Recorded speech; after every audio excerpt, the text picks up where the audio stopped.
Hey guys, this is Ina at ngayon nandito ako sa Palacio Real de Santo Niño. Ito ay kauna-unahang Heritage Hotel dito sa Malolos, Bulacan. At meron din ditong restaurant, so try natin yung food and also try natin umakyat para makita natin yung kung ano yung itsura nung taas. Try the puto bongbong. Ano to?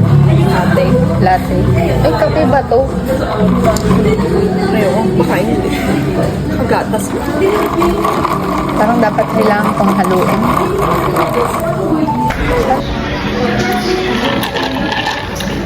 Lasa siyang buko. And by the way guys, hindi to sponsored. Na-curious lang talaga ako sa lugar na to kasi parang ang ganda na mag-picture.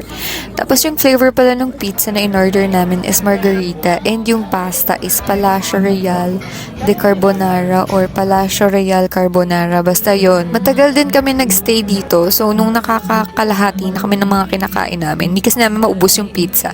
Lumabas din kami kasi maganda din yung scenery sa labas. So eto siya. So, ito yung itsura nung labas nung restaurant.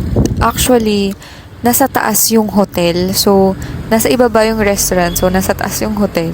Paulit-ulit ako, pero ayun nga. So, ayan yung room rates. Tapos, dito sa gilid, may malaking garden ba to or something. Basta, meron pa silang upuan dito. Kasi, limited lang din yung makakaupo sa loob. Parang ilang tao lang. Tapos, meron din pala silang parang private rooms doon na hindi namin nakuhanan kasi nga may gumagamit that time. Tapos, ito pala, trinay namin yung chicken. Tingnan nyo. Puro bawang.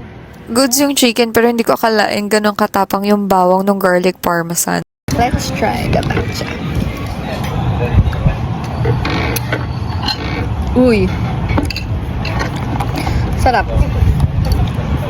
Yan yata yung parang... Pero inubos ko yung chicken kasi nga malutong siya. Yun nga lang, yung bawang talaga yung problema ko. After namin kumain, tinanong namin kung pwede kami umakyat dun sa hotel. So, pinaakyat naman kami. Pwede naman pala siyang i-free viewing. Yun nga lang, hindi kami nakapasok sa mga kwarto. So, ito yung isa sa mga kwarto. Ayan yung pintuan. So, nung binilang to, parang 4 yata dito sa floor na to, sa side na to. Tapos, meron dyang paakyat pa ayon. Meron pang isa or 2 malaking room. Tapos, itong dinadaanan namin is yung mga pintuan na yan, ay kwarto din yan. Tapos, veranda na lang tong linabasan na yan. Actually, na-videohan ko yung room rates. If interested kayo, i-post nyo na lang yung video. Ayun. Din pala yung parking space nila. So, ayan yun, no. Ito pala yung itsura niya sa labas pag magagabi na. Ang ganda niya. So, ang ganda mag-photoshoot dito. And also, nadaanan namin yung bahay ni Carmelita or ni Carmela ng I Love You Since 1892. Bye!